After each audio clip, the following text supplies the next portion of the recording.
Hey everyone. So, what we're going to talk about this week is welfare economics. So, we'll start by talking about markets and welfare economics and how they relate to one another. And then we're going to really hammer on this idea of social welfare, which is at the very core of welfare economics, which is then divided into both consumer and producer surpluses. Finally, we'll dig into social efficiency and different sorts of price controls and their implications. And we'll wrap up with some policy inferences that are maybe a little bit closer to reality. So let's start out by just talking about what markets are for. And just right from the beginning of the profession, there's this idea that markets can harness the selfish motivations of individuals for some social good. This is the classic quote by Adam Smith of the brewer, butcher, and the baker are essentially following their own aims, and that somehow helps society because they're providing goods and services to other people. And this is probably the case when markets are functioning properly, when they're competitive. Now, markets create this incentive for individuals to promote efficiency when they're functioning properly, and we would like some way of comparing different market outcomes, of evaluate them to look at see whether we're having a good outcome or a bad outcome. And that's one place where welfare economics steps in. And we do this with this concept of social welfare. So the total benefits to society minus total costs, or the total net benefits to societies. This is just one sort of outcome that we can look at. These are typically going to be quantifiable in some sort of monetary terms. So we'll talk about what that means in more detail here in just a moment. But it's also important to note that outcomes that maximize social welfare could be highly unequal. Welfare economics doesn't distinguish between a scenario where we have the maximum total social benefit, but all of that benefit goes to one person. It doesn't distinguish between that scenario and a scenario where the benefit is more evenly spread around. So we have to keep that in mind. So here in this example, if I have 5 apples worth $1 each, which I eat for my subsistence, and you have an apple press that could turn 5 apples into a quart of cider worth $7, if you have my 5 apples and I had none, in pure economic welfare terms, we've produced more welfare, but things are certainly far more unequal. And so a theory of social welfare does not imply a theory of justice, and that's a very important thing to keep in the back of your mind. We're here purely talking about social efficiency, getting the most output for our available resources.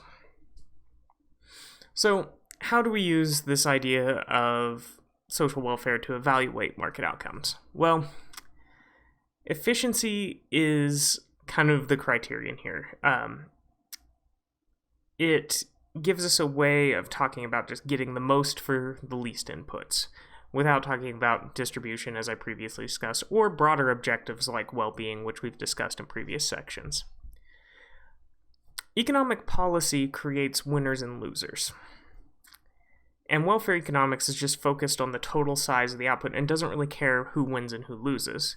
So, for instance, if a tariff is instituted, workers in the country that instituted the tariff may win, but people that formerly bought things from abroad in that country lose. A very classic example here is tires in the U.S. I believe it's South Korean companies tend to dominate the global market for automotive tires. And there are a few U.S. manufacturers as well. And a large-scale tariff was introduced in the U.S. to help make American tires more competitive with South Korean-made tires.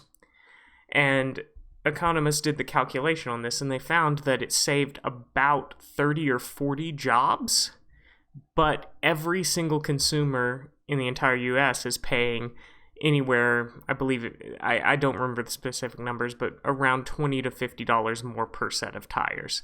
And so the aggregate benefits of that are likely lower than if the tariff had not been instituted, but it did create consumers losing and these few handful of employees winning.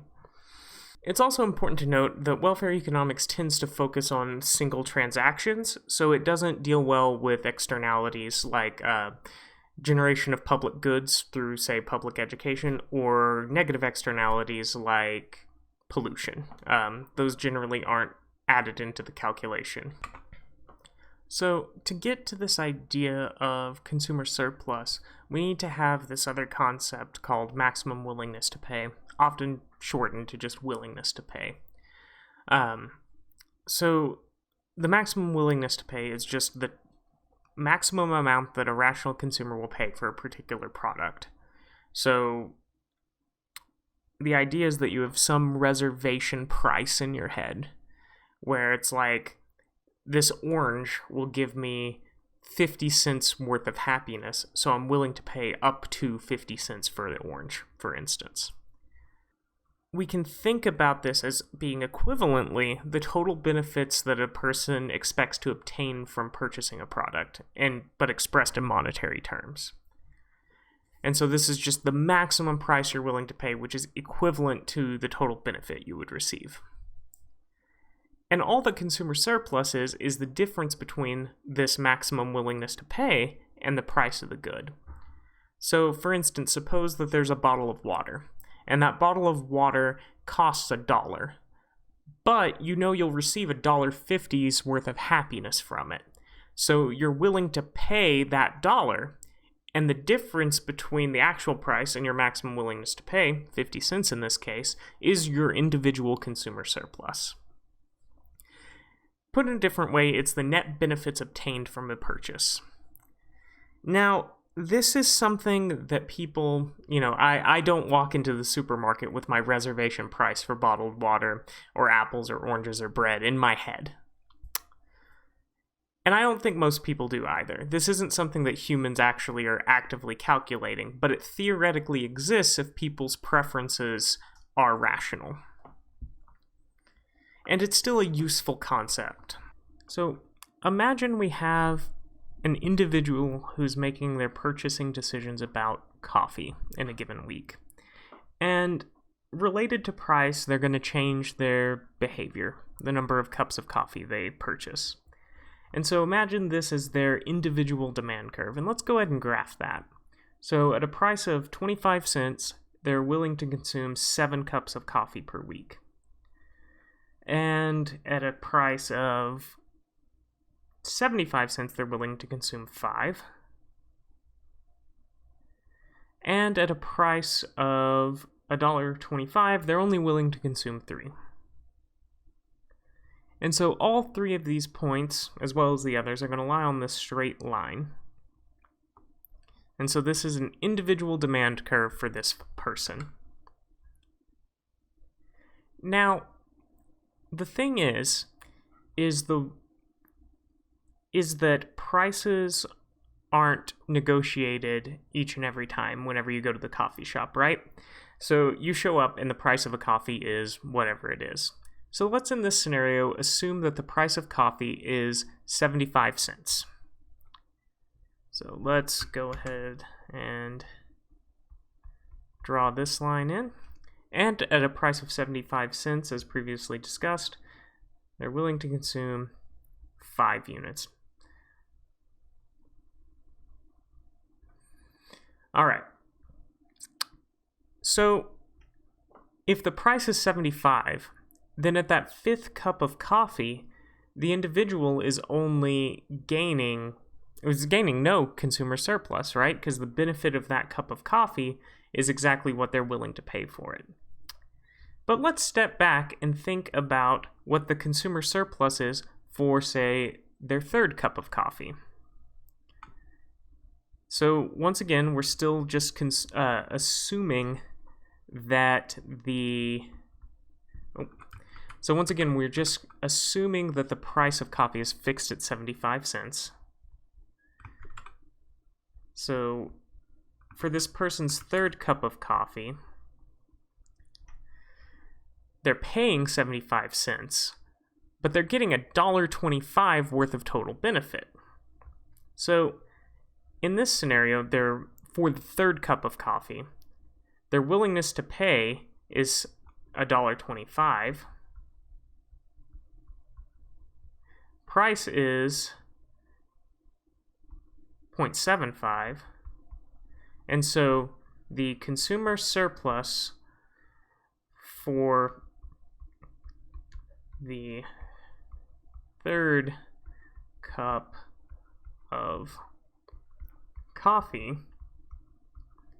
is going to be equal to their maximum willingness to pay for the third cup of coffee, which is $1.25, minus the actual price, 0.75, leaving us with 0.50. So they gain 50 cents of consumer surplus on the third cup of coffee. Let's go ahead and think about the fourth cup as well. So for the fourth cup, their willingness to pay is only $1. So CS for fourth. So CS for fourth cup is equal to $1 minus 0.75. So it's only a quarter of consumer surplus in this example, right? So this is the way to think about individual consumer surplus, but we would like to expand this concept to a market level, and that's what we're going to do next. A couple more definitions may be helpful here. This is something that we'll be using throughout the course, is this idea of a marginal change. It's a change in one unit, either an increase or a decrease. So suppose that I am an employer deciding how many workers to hire. The idea is that I am making that decision on the margin. So I have, say, 10 workers, and I make the calculation, if I hire an additional worker, 11 workers, how does that change my revenue and costs, and what are the implications for profit, right? So in this case, the marginal change is one worker. We also use this concept a lot when it comes to consumer behavior. So a kind of silly example here is, think about a pizza. You purchase a pizza and you begin eating it, right? So you eat one slice, and then you kind of see how you feel. Are you still hungry? Are you feeling ill? Okay, I'm still hungry. I'm going to eat the next slice of pizza. And so on, right? Until you reach a point where you're starting to feel sick, or at least that's how pizza works for me. And then you're like, all right, the marginal change of eating one additional slice of pizza is not generating more happiness for me, so I stop. And so for consumers, we're talking about marginal benefits, right? So the benefit of consuming one additional unit of something. A classic example here, it's kind of an abstracted idea. If we just think of healthcare as like something provided in just kind of undifferentiated units, people will consume healthcare until the benefits of consuming healthcare are outweighed by the costs. And using this concept, we can create something called a marginal benefits curve. It's a curve showing the additional benefit from each unit consumed. And it turns out that this is just another name for the demand curve. They're equivalent concepts. And whenever we think about this demand curve as a marginal benefits curve, that allows us to talk about consumer surplus in a much more useful way. So let's extend this idea of consumer surplus to an entire market. And let's just use a very simple example to begin with. So let's assume that this is a market for umbrellas, where there's one price for umbrellas, and each person will only purchase one umbrella. We've got 3 people in this market. Catherine's willingness to pay is $15, and the price of umbrellas is only $10. So is Catherine going to purchase an umbrella? Yeah, right? Belinda has a willingness to pay equal to the price, so she's also going to purchase an umbrella. But Abel's willingness to pay is only $5 and the price is $10, so Abel is not going to purchase an umbrella. And so the consumer surplus for Catherine is $5, right? Because it's her willingness to pay 15 minus the price 10. And Belinda's willingness to pay is equal to price, so the difference there is 0. And Abel doesn't purchase an umbrella, so we don't include Abel's willingness to pay and price in the calculation. So the total consumer surplus in this market is equal to the sum of the individual surpluses, which in this case is just 5. So this is a very simple example, but we can also expand it to a little more complex scenarios. So here I have a normal downward sloping demand curve, which as we previously discussed is the same thing as the marginal benefits curve. I've provided the table of values below as well. And we can kind of imperfectly, it's not quite true, but we can imperfectly think about a demand curve as lining people up in a market from highest willingness to pay on one end to lowest willingness to pay on the other end, right? This analogy works to like conceptualize it, even though it may not necessarily be true because people purchase more units of a good than just one. But I find it helps clarify thought about it. So in this scenario, let's assume a fixed price for coffee. Let's assume that fixed price is $1. So at a fixed price of $1, we can see according to our table that total demand in the market is going to be equal to 150 cups of coffee. Let's stick with that example here. And the area of this triangle up here is equal to the total consumer surplus generated in this market. So the area of that triangle is the sum of all individual consumer surpluses. So this is market level consumer surplus. And we can calculate the area of that triangle using a normal kind of geometric formula, right? So the formula for an area of a triangle is area is equal to 1/2 base times height. And so let's go ahead and figure this out. So consumer surplus is equal to 1/2. The base of the triangle is this length, which is equal to 150. So 150 times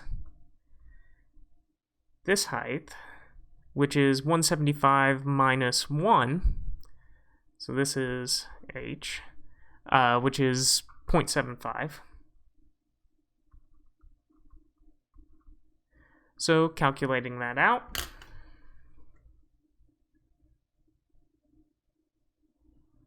we have 150 times 0.75 times 0.5, and that gives us a value of 56.25.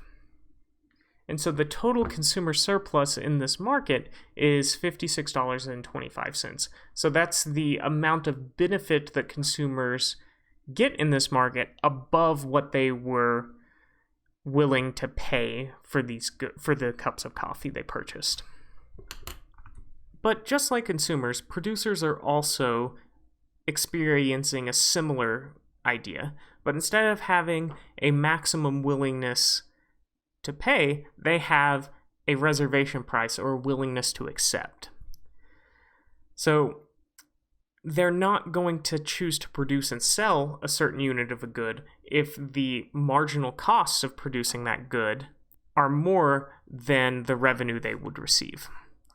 So marginal cost is just the cost of producing one additional unit of something. So I think this is a lot more straightforward than the idea of marginal benefit, right?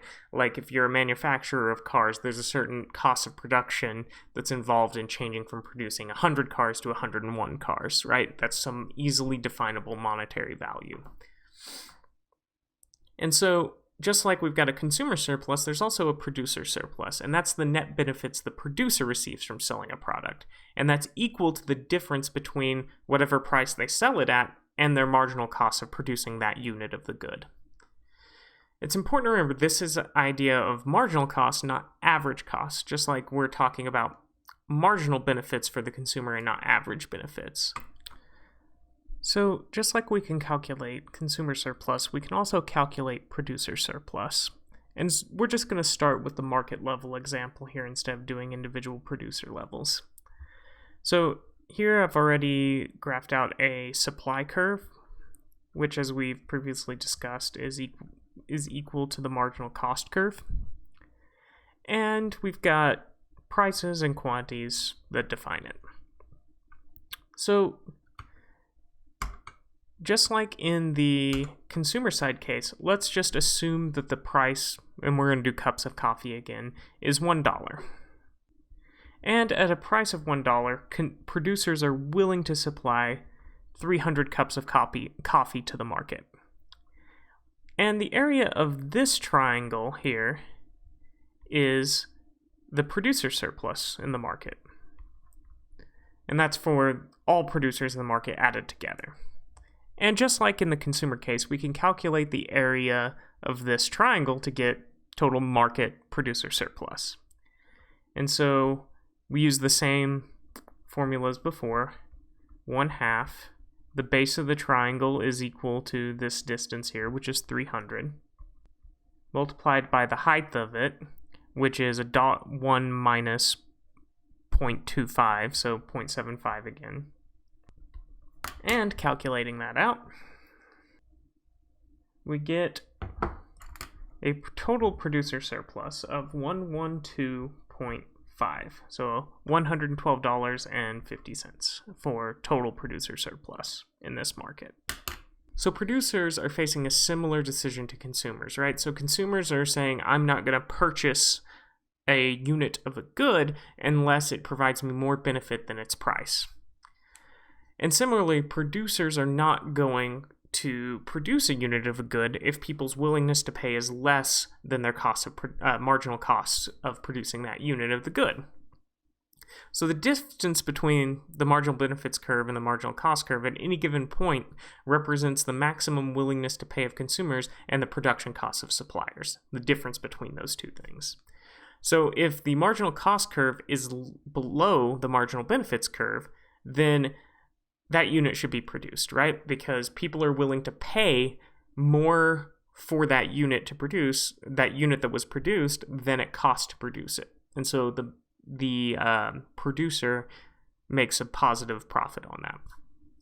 And that would increase social efficiency.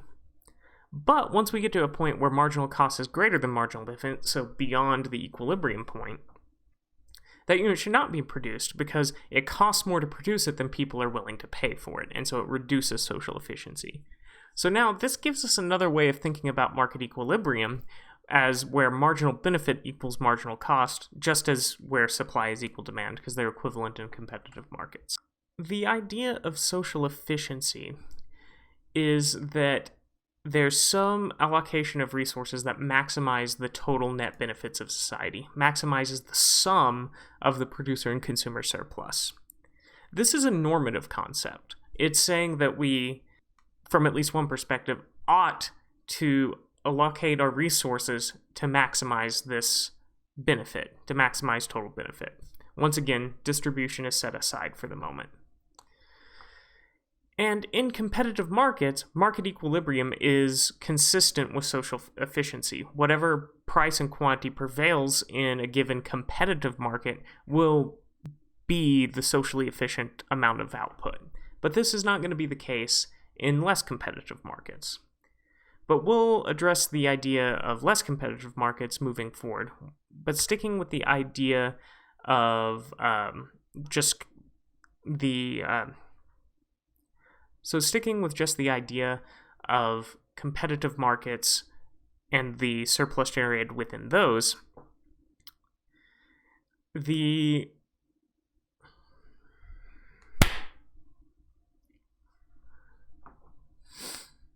but we're just going to stick with competitive markets for the moment. So here we've got a graph of a supply curve and demand curve, marginal cost curve, marginal benefits curve, same thing in this context. And we can see that if you were to kind of imagine shifting those lines around, the relative slopes of the two curves determines the distribution of benefits between consumers and producers. And so things get really interesting, though, whenever we start to add in both supply and demand into this model. So as you can see here, I've added in our demand curve from earlier, and using the material from previous chapters, we know that, all right, the equilibrium in this market is going to be 75 cents, and at that price, 200 cups of coffee will be bought and sold. So let's go ahead and mark that on our graph. I've already graphed in the demand curve, and so this is Q star, and this is P star. And now we can use our same exact concepts from before to identify consumer and producer surplus. So here we've got a producer surplus triangle and a consumer surplus triangle. And so we can calculate producer surplus in this market, consumer surplus, and total surplus. And so here equilibrium is 0.75, so I assume that to be, we're actually having market price determination instead of just assuming a price. So let's go ahead and calculate each of these. So let's say that let's start with consumer surplus. So consumer surplus is going to be 1/2 times the base of the triangle, which is 200, times the height of the triangle, which is 1.75 minus 0.75, so it's just 1. And so total consumer surplus is just going to be equal to 200 divided by 2, so 100. Let's then do producer surplus. So producer surplus is going to be this same formula, 1/2 times, but base of the triangle is the same, 200, times the height of the triangle, which is only 0.5, or 0.50, because we can see it's 0.75 minus 0.25. 200 times 1/2 is 100, times 1/2 again is 50. So producer surplus is $50. And so now to find total surplus, we can just say total surplus is equal to producer surplus plus consumer surplus. So total surplus is equal to 100 plus 50, or 150. And so in this way, we can start with a supply curve or demand curve, equivalently a marginal cost curve, marginal benefits curve. We can find equilibrium in the market, and we can tell what the distribution of benefits between consumers and producers is going to be. But there are some scenarios where market equilibrium cannot be achieved for various reasons. These could be competitive constraints, but we'll set all those aside. Let's just think about policy for a moment. So there may be situations where equilibrium can't be achieved because of government policy. Price ceilings or price floors. So a price ceiling is just a regulation that specifies a maximum price for a product, and a price floor dictates a minimum price. And so an example of a price ceiling would be, for instance, rent control. We could also think about price gouging rules, price gouging regulations in the wake of, say, natural disasters, right? So we set some limits on how high prices can go in those situations. And the most prominent example of a price floor is definitely going to be the minimum wage, right? I think we're all kind of familiar with that. All right, so let's do a labor market example here of a price floor. So here I've drawn in just a labor supply curve and a labor demand curve. And we need to identify a few points on this to do our example. So let's say that the wage rate that we are instituting with the price floor lies above equilibrium. So we need to, if we're going to actually calculate some numerical values here, we need to impose some values on this. So let's just say that the bottom point here is $5. Let's say the top one here is 10. And let's say that we've set our price floor here, our minimum wage, as $7. So we need some corresponding quantity values to pair with those.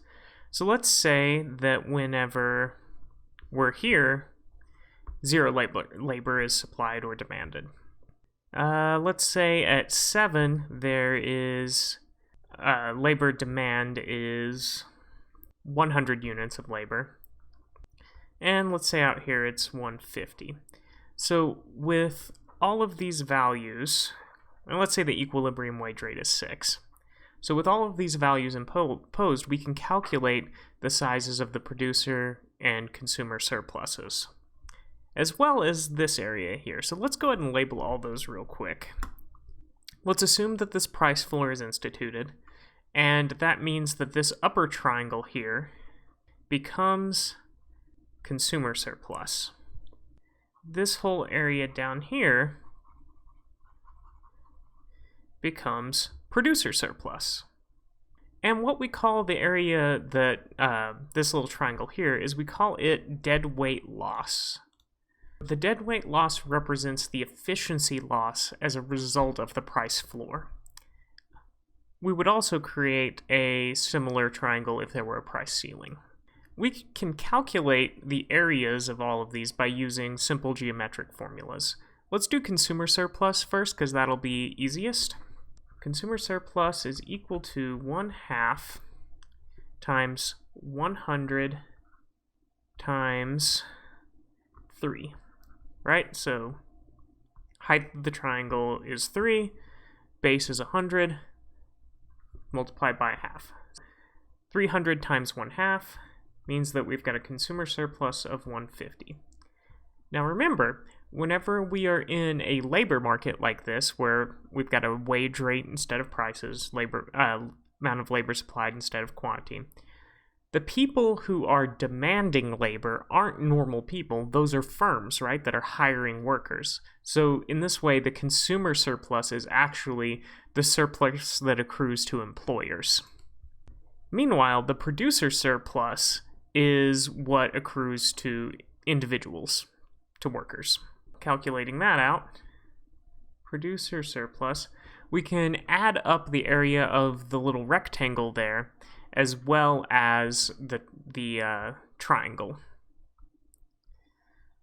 So let's, I think I need to define another point there. So let's say that this is 4. Calculating the area of the lower triangle first is going to be 1/2 times 1 times 100 plus the area of the rectangle, right, which is just length times width. So that'll be 100 times 3, because 7 minus 4 is 3. And just sorting it all out, we get 350. So we now have a consumer surplus that accrues to employers of 150 and a producer surplus that accrues to workers of 350. Now, we could go about calculating the area of the dead weight loss directly, but what might be easier is to calculate the total surplus in the absence of the price floor. So let's just call this total surplus in equilibrium E, and subtract the total surplus with the price floor. Let's call that TS sub F, and that will give us the area of the dead weight loss.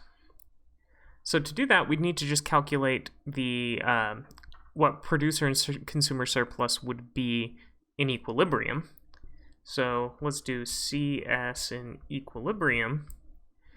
And so in that case, we would have a wage rate of 6 and a total labor supplied and demanded of 150. So that would be 1/2 times 6 times 150.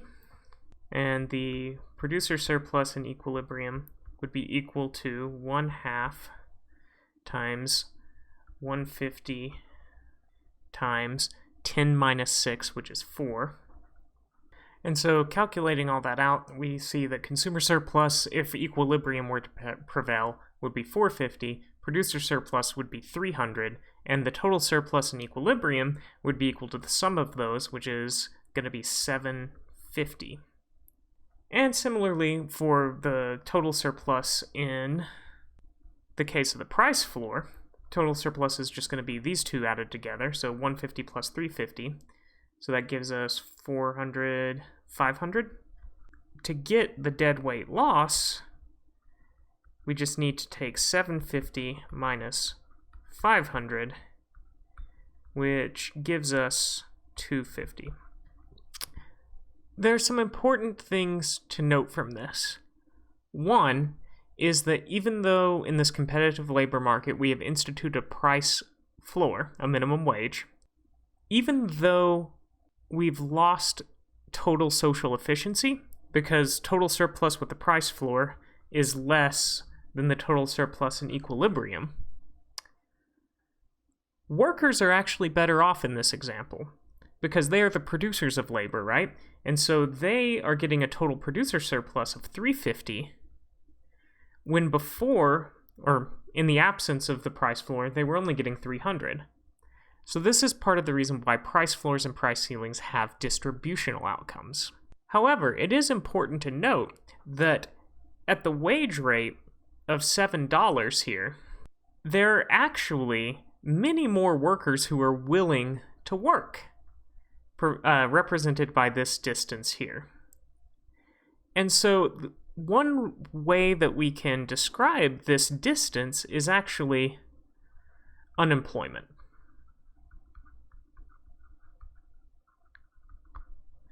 So there are people who would be willing to work at $7 that are not able to because demanders of labor are not willing to purchase that much. And so if this were a product market, this would be a surplus. So surplus in a product market is the same thing as unemployment in a labor market. Let's say that we're instituting, instead of a price floor, a price ceiling. So let's say that we've got our normal supply and demand diagram. Suppose if we did put in a price ceiling at this level, a price ceiling above equilibrium is not binding because the market is already clearing at this lower price. Similarly, a price floor below equilibrium is not going to be binding either. And so it's always important to remember that price floors and price ceilings only reduce efficiency and only have any effect on the outcome of the market if they are binding. So if a price ceiling is above equilibrium, it's not going to have an effect. If a price floor is below equilibrium, it's not going to have an effect. As I showed in the previous example, there's some reduction in social efficiency that results from price controls in competitive markets, and that's this deadweight loss. And just formally defined, it's a reduction in social welfare as a result of market regulation, and it's closely related to shortage or surplus. And if we think back to that example, the shift from equilibrium to the price control rate, or vice versa, changes the distribution of benefits between producers and consumers. And this is an important thing that is not often emphasized when it comes to welfare economics, that if our goal is to change the distribution of benefits between producers and consumers, and we're less concerned about social efficiency, price floors and price ceilings become useful tools. And this is something that we see historically, where price controls are often used by societies whenever they're trying to pursue alternative social goals other than efficiency. I think the most prominent here, as you can see in this picture, is for warfare. It's been used in the US, in other countries, extensively during periods of extended warfare because it helps achieve that other social goal. It essentially rations food in a not purely market way in order to keep people sustained during situations where there might otherwise be a high degree of inflation. We also see this kind of non-market allocation sometimes when it comes to food, healthcare access, and housing. So these are all prices that are sometimes regulated by governments because they're trying to achieve some alternative social goal of equality or access. So another important thing to remember is that the impacts of price floors and price ceilings have a lot to do with the elasticities of supply curves and demand curves. So let's start with this graph on the left here. Let's assume we've got some equilibrium value here. And I'm going to go ahead and strike a price floor that's binding across both these graphs at this blue level. Price floor. This is our price floor. Let's go ahead and strike our equilibrium amount across both graphs too with the yellow line. It's going to get a little messy. So if we focus on this one over here, this is going to be our area of consumer surplus. Down here is going to be our area of producer surplus. Let me get a different color for that. This is a producer surplus. And then finally, we've got our deadweight loss triangle. Now, the only difference between this graph and the one on the right is that the one on the right has a more inelastic supply, price inelastic supply. And so what that means is that suppliers in this market don't change their behavior a lot with respect to changes in price. What that means is that suppliers in this market don't change their behavior a lot with respect to price. Let's go ahead and draw in everything we did over on the other side. Drawing these lines in, we can see that the deadweight loss triangle becomes much larger, while our consumer surplus is about the same, and our producer surplus has become larger.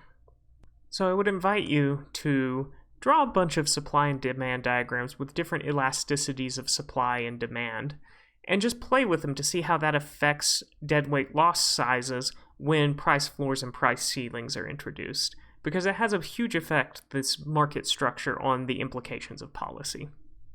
Just wrapping up this with a few policy implications.